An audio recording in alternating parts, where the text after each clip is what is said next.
नमस्कार बालमित्रांनो, आजच्या भागामध्ये आपण आंतरराष्ट्रीय संख्याचिन्ह आणि रोमन संख्याचिन्ह हा भाग बघणार आहोत. पहिल्यांदा समजून घेऊया देवनागरी संख्याचिन्ह म्हणजे काय आणि आंतरराष्ट्रीय संख्याचिन्ह म्हणजे काय ते पहिल्यांदा समजून घेऊया.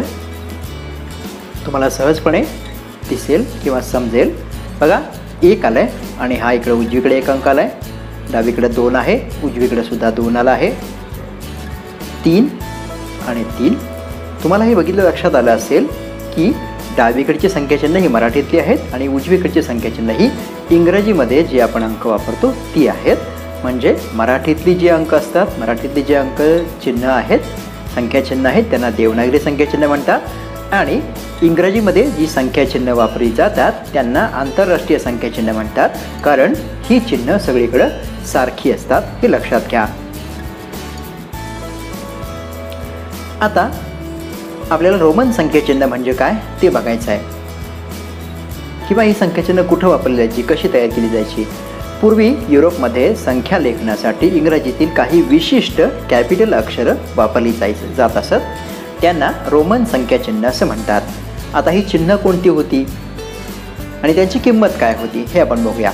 आंतरराष्ट्रीय संख्याचिन्ह जी आपण आत्ता बघितली आहेत 1 पासून 9 आणि 0 पर्यंत. रोमन संख्याचिन्ह त्यासाठी कोणती वापरली जाते ते बघूया. 1 साठी कॅपिटल आय हे अक्षर वापरलं जायचं. तर 5 साठी फी हे अक्षर वापरलं जायचं. 10 साठी कॅपिटल एक्स हे अक्षर वापरलं जायचं. 50 साठी एल हे अक्षर वापरलं जायचं, कॅपिटल एल. 100 साठी सी हे अक्षर वापरलं जायचं. 500 साठी डी कॅपिटल हे अक्षर वापरलं जायचं. 1000 साठी एम हे अक्षर वापरलं जायचं. लक्षात घ्या, रोमन संख्यालेखन करताना सर्व संख्या या 7 अक्षरांच्या माध्यमातून दाखवल्या जातात. म्हणजे जी आपण अक्षरं बघितली ती अक्षरं या 7 अक्षरांच्या माध्यमातून संख्यालेखन आणि त्या लेखनाचे काही नियम आपण आता बघणार आहोत. लक्षात घ्या, आय, फी, एक्स वगैरे चिन्ह आहेत या 7 अक्षरांच्या माध्यमातून वापरली जायची. आय आणि एक्स ही संख्याचिन्ह एकापुढे एक जास्तीत जास्त 3 वेळा लिहितात आणि त्यांची बेरीज करून संख्या मिळते.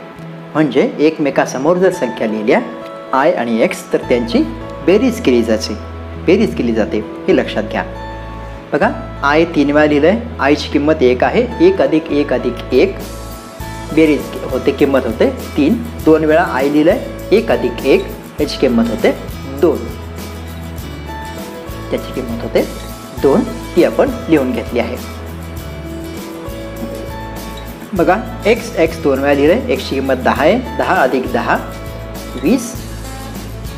समजा एक्स आपण 3 वेळा लिहिलं तर 3 वेळा 10ची बेरीज करावी लागेल आपल्याला. 10 अधिक 10 अधिक 10 याची किंमत येते 30.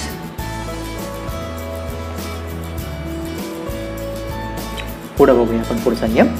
फी हे चिन्ह एकापुढे एक लिहित नाहीत. म्हणजे फीची किंमत 5 आहे. आता लक्षात घ्या, 15 ही संख्या आपल्याला लिहायची आहे. तर 15 ही संख्या लिहिताना फी व्ही व्ही अशी लिहित नाहीत. तर ती कशी लिहितात, तर ती संख्या 10 आणि 5 यांच्या बेरीजच्या स्वरूपामध्ये लिहिली जाते. एक्स आणि व्ही असं लिहिलं जातं. आय किंवा व्ही हे चिन्ह किंवा यापैकी एखादे चिन्ह मोठ्या संख्याचिन्हाच्या उजवीकडे लिहिल्यास मोठ्या संख्येत त्याची किंमत मिळवतात. जे डावीकडं मोठं संख्याचिन्ह, उजवीकडं आय किंवा व्ही असेल तर त्याची किंमत उजवीकडच्या संख्याचिन्हाची डावीकडच्या संख्याचिन्हात मिळवली जाते. हा नियम आहे. बघूया आपण. बघा, एक्स, व्ही आणि आय. एक्सची किंमत 10 आहे, उजवीकडे व्ही आणि आय आहे. पीची 5, आयची 1 असे मिळून 16. Fee I I I, fee म्हणजे 5, 3 वेळा 1 आहे 8, याची किंमत होते 8. लक्षात घ्या, फीच्या उजवीकडे या संख्या असल्यामुळे यांची किंमत फीच्या किमतीमध्ये मिळवली आहे. आय किंवा फी हे चिन्ह यापैकी एखादे चिन्ह मोठ्या संख्याचिन्हाच्या डावीकडे लिहिल्यास मोठ्या संख्येतून त्यांची किंमत वजा करतात. मोठ्या संख्येतून त्यांची किंमत वजा करतात हे लक्षात घ्या. म्हणजे कसं बघूया आपण. आय आणि एक्स दिलेला आहे. एक्सच्या डावीकडं आय आहे, त्यामुळं 10 मधून आयची किंमत 1 ही वजा केली जाते. याला 9 म्हटलं जातं. आय फी 5 वजा 1 4. तुमच्या लक्षात येत असेल डावीकडं संख्या म्हणजे मोठी संख्या उजवीकडं, डावीकडं लहान असेल तर लहानाची किंमत वजा करायची. लहान संख्या मोठीच्या उजवीकडे असेल तर किंमत मिळवायची. आय हे चिन्ह मोठ्या संख्येच्या डावीकडे फक्त एकदाच लिहिता येतं आणि व्ही हे चिन्ह मोठ्या संख्येच्या डावीकडे लिहिलं जात नाही.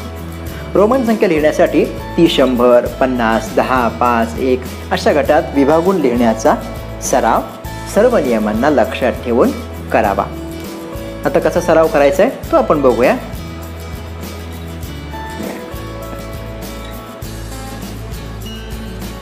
बघा 35 संख्या. 35 ही संख्या सुरुवातीला आपल्याला 30 अधिक 5 या नमुन्यात लिहावी लागेल आणि 30 आपल्याला माहिती आहे. 3 वेळा x म्हटलं की 30 आणि व्ही 42. बघा 42ची फोड आपल्याला करावी लागेल. 40 अधिक 2 40 आपल्याला माहिती आहे. कसं लिहितात 40? बघा XLII. L म्हणजे 50 आहे लक्षात घ्या. त्याच्या डावीकडे x लिहिलं म्हणजे 50 मधून 10 गेले 40. 135 ही संख्या आहे. 100 अधिक 30 अधिक 5. 100साठी स्वतंत्र अंक आहे. C 3 वेळा x आणि v. या पद्धतीने आपल्याला संख्या लिहावी लागेल. 97 ही संख्या आहे. 97ची फोड कशी आहे बघा 90 अधिक 7. 90 ही संख्या कशी लिहिणार आपण? XC आणि 7साठी VII. 49. 49 ही संख्या आहे. 50 वजा 1 लिहायचं आहे आपल्याला. 50साठी स्वतंत्र अक्षर आहे आपल्याकडं L. त्याच्या डावीकडे I लिहिलं की विषय संपला. पुढची संख्या आहे 69. 60 अधिक 5 अधिक 4. बघा 60 कसं लिहिणार? LX आणि 5 आणि 4 IX. आता बघूया आपण 10 अंकीपर्यंत संख्यांचं वाचन कसं करायचं ते सुद्धा आपल्याला याच व्हिडिओमध्ये बघायचं आहे. रोमन संख्येचिन्ह तुम्हाला समजली असतील. आता आपण 10 अंकी संख्या यांचं वाचन कसं करायचं हे बघणार आहोत.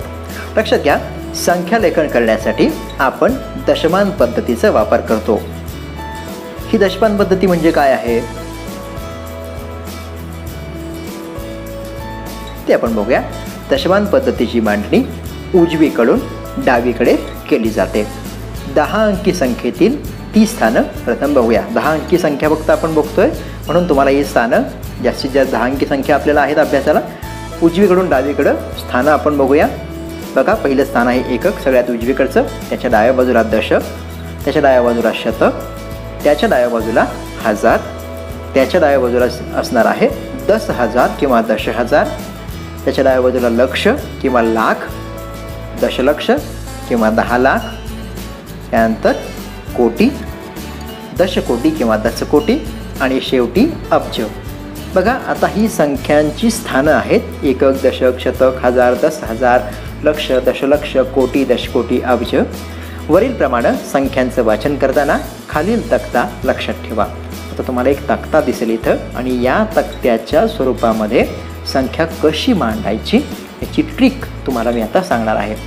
बघा संख्यास्थानं आपण मांडून घेतली. डावीकडून वाचूया. अब्ज, दशकोटी, कोटी, दशलक्ष, लक्ष, हजार, 10,000, शतक, दशक, एकक. लक्षात घ्या शतक, दशक, एकक एक गट आहे. 10,000, हजार दुसरा गट आहे. दशलक्ष, लक्ष तिसरा गट आहे. दशकोटी, कोटी चौथा गट आहे आणि अब्जचा 5वा गट आहे. याला शॉर्टमध्ये आपण कसं म्हणणार बघा. अब्ज अ, को, कोटीचा को, लाखचा ला, हजारचा ह आणि शतक, दशक, एककचा शा. पहिल्या गटामध्ये जास्तीत जास्त 3 अंक असू शकतात. दुसऱ्या गटामध्ये 2 अंक असू शकतात. तिसऱ्या गटामध्ये 2 अंक असतात. चौथ्या गटामध्ये 2 अंक असतात आणि 5व्या गटामध्ये अच्या गटामध्ये फक्त 1च अंक असतो. या पद्धतीनं आपल्याला संख्या लक्षात ठेवावी लागेल. आता समजा 1 3 5 3 2 1 2 1 8 7 ही संख्या आहे आणि ते आपल्याला मांडून घ्यायची आहे. 10 अंकी संख्या आहे. अच्या गटामध्ये 1च संख्या आहे. कोच्या गटामध्ये 2 संख्या असतात. लाखच्या गटामध्ये 2 अंक असतात. हजारच्या गटामध्ये 2 अंक असतात आणि शाच्या गटामध्ये 3 अंक असतात. शतक, दशक, एककच्या गटामध्ये 3 अंक असतात. बघा आता कॉमा देऊन जर आपण मांडून घेतलं ही संख्या तर बघूया आपण. 1, 35, 32, 12, 187. आता आपल्याकडं गट तयार झाले. बघा 1 35, पुढचं 32 लाखच्या रकान्यात मांडून घेतलं. हच्या रकान्यामध्ये 12 मांडून घेतलं. उरलेले 1 8 7 आपण शाच्या गटात मांडून घेतलं आता ही संख्या वाचणं आपल्याला सोपं झालं आहे. संख्या कशी वाचता येईल? 1,35,32,12,187. तुमच्या लक्षात येत आहे? एखादी संख्या 10 अंकी असेल तर ती या स्वरूपात आपल्याला मांडता येईल. बघा 6 7 4 5 7 8 4 2 1 2 ही 10 अंकी संख्या आहे. तुम्हाला समजावं म्हणून मी प्रत्येक घर जे आहे ती किती अंकांचं असतं मुद्दाम लिहितोय वारंवार. तुम्हाला सराव झाला की तुम्हाला असे अंक लिहायची गरज पडणार नाही, तुमच्या लक्षात राहील. तुमच्या लक्षात तुम्ही ठेवायचं आहे हे. बघा स्वल्पविराम देऊन जर आपण फोड करून घेतली 6,74,57,84,212 तर सहज गट तयार झाले. पहिला अंक च्या गटामध्ये, दुसरे 2 अंक कोच्या गटामध्ये, तिसरे 2 अंक 57 लाखच्या गटामध्ये, 84 पुढचा गट जो आहे तो 1000च्या गटामध्ये आणि 212 हा गट शाच्या गटामध्ये आपल्याला लिहावा लागेल. आणि मग सहजपणे आपल्याला ही संख्या वाचता येईल. 6,74,57,लक्ष किंवा लाख 84,212. लक्षात घ्या, तुम्हाला समजण्यासाठी हा गट मांडलेला आहे. तुम्ही एकदा लक्षात ठेवला की परत परत याची उजळणी करायची गरज नाही आहे. 5 2 1 4 5 7 8 5 4 2 10 अंकी संख्या. याच्यापेक्षा कमी असतील तर लक्षात द्या, कमी असतील तर आपल्याला उजवीकडे आपल्याला जावं लागेल. त्याचा सराव आपण पुढच्या महिन्यामध्ये पुढच्या व्हिडिओमध्ये करणार आहोत. महिन्यामध्ये नाही, पुढच्या व्हिडिओमध्ये करणार आहोत. बघा याची आपण कॉमा देऊन आपण त्यांची फोड करतोय. 5, 21, 45, 78, 542. आपण गट करतोय. 10 अंकी संख्या असल्यामुळे सुरुवातीपासून सुरुवात केली. 5 पहिला अंक मध्ये, 21 कोच्या गटामध्ये, 45 आपल्याला लाखच्या खाली लिहावं लागतील, 78 1000च्या खाली लिहून घेऊया आपण, आणि 542 3 अंक आहेत ते शाच्या गटामध्ये लिहून घ्यावं लागतील. आणि मग संख्या आपल्याला वाचता येईल 5,21,45,00,000 किंवा लक्ष 78,542. पुढचं उदाहरण बघूया आपण. संख्या कोणती येते? 2 0 1 0 5 0 7 0 3 1. लक्षात घ्या, इथं सुद्धा 10 अंकी संख्या आहे पण काही ठिकाणी 0 आलेले आहेत. अशा वेळेस काय करायचं ते आपल्याला बघायचं आहे.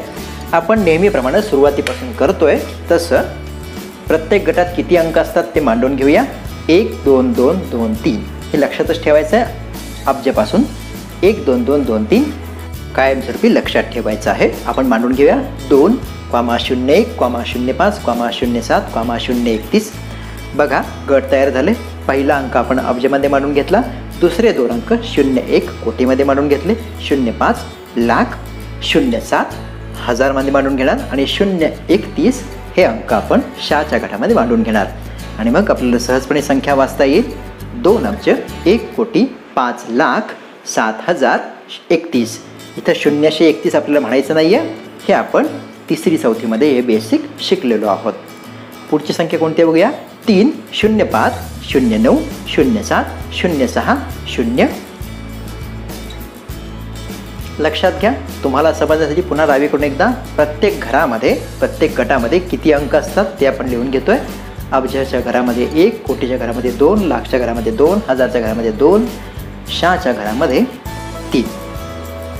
याची फोड करून घेऊया आपण. 3 प्रत्येक ठिकाणी आपण कॉमा देऊन घेतलेला आहे. या स्वरूपात आपण संख्या लिहित असतो. आणि मग क्रमाक्रमानं आपल्याला ते अंक त्या गटात मांडायचे आहेत. पहिल्या गटात 1च अंक मांडतोय. दुसऱ्या गटात 2 आहेत पण आपण 1च मांडतोय.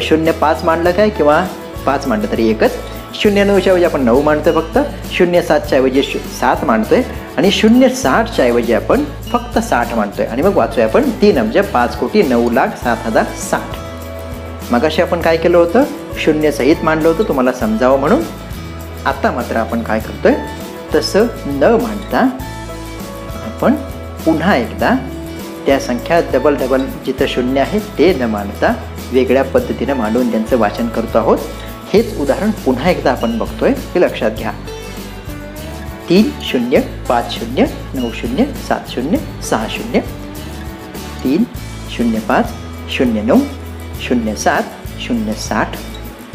लक्षात घ्या, गट आपण केलेले आहेत. अब्जच्या गटामध्ये 3 मांडणार आपण. कोटीच्या घरामध्ये 05च्या ऐवजी आपण फक्त 5 मांडतो आहोत. लाखच्या घरामध्ये 09 मांडण्याऐवजी फक्त आपण 9 मांडतो आहोत. हजारच्या घरामध्ये 07 ऐवजी 7 आणि शाच्या घरामध्ये 060 ऐवजी फक्त 60 मांडतो आहोत. 3,05,9,07,060 या पद्धतीने आपल्याला संख्येचं वाचन करता येईल. आता ही संख्या बघा, पहिल्यांदा 6 आहे, मध्ये सगळीकडे 0 आहे आणि शेवटी फक्त 2 आहे. मग ही संख्या कशी वाचायची? लक्षात घ्या, ही संख्या 10 अंकी आहे हे तर निश्चित आहे. आपल्याला समजण्यासाठी तुमच्या लक्षात राहावं म्हणून डावीकडनं आपण गट लिहून घेतोय. 1 2 2 2 3 अ को ला ह आणि शा, अ1 को 2 ला 2 ह2 आणि शा 3 या पद्धतीने आपण याची मांडणी करून घेतोय. कॉमा देऊन तिथं 1 2 2 2 3. आता बघा, अच्या घरामध्ये 6, कोच्या घरामध्ये 2 शून्य आहेत, 1 लिहिलं तरी चालतो. लाच्या घरामध्ये 0 आहे, 0च. हच्या घरामध्ये 0 आहे आणि शाच्या घरामध्ये आपण फक्त 2 लिहितोय, कारण आधीच्या 2 शून्यांना काही अर्थ नाही आहे. आणि संख्या कशी वाचणार? 6 अब्ज 2. 6 अब्ज 2. पुन्हा एकदा याच पद्धतीचं गणित एक बघूया, उदाहरण बघूया, संख्या बघूया. 3 0 0 1 4 0 0 3 4 5. पुन्हा एकदा तुमच्या लक्षात राहावं म्हणून डावीकडून उजवीकडं आपण प्रत्येक रकान्यामध्ये जे आपल्या सोयीसाठी आपण केलेले आहेत, तुमच्या लक्षात राहावं म्हणून हे केलेले आहेत, हे लक्षात घ्या. 1 2 2 2 3 त्या पद्धतीने आपण या 10 अंकी संख्येचे गट करून घेणार आहोत. 3 0 0 14 0 0 3 4 5. गटानुसार आपल्याला संख्या मांडून घ्यावी लागेल. 3 अब्ज, कोटीच्या घरामध्ये 0, लाखच्या घरामध्ये काय येणार आहे बघा 14, हजारच्या घरामध्ये काय येणार आहे 0 आणि शाच्या घरामध्ये येणार आहे 3 4 5. आणि हिचं वाचन आपल्याला सहजपणे करता येईल. 3 अब्ज, कोटी नाही आहेत, 14,03,45. या क्लृप्तीचा वापर करून संख्या वाचन व लेखन पुढील भागामध्ये आणखी आपण वेगवेगळ्या 10 अंकीपेक्षा छोट्या संख्यांचं वाचन सुद्धा करणार आहोत. तोपर्यंत चॅनल आवडल्यास नक्की सबस्क्राईब करा. धन्यवाद.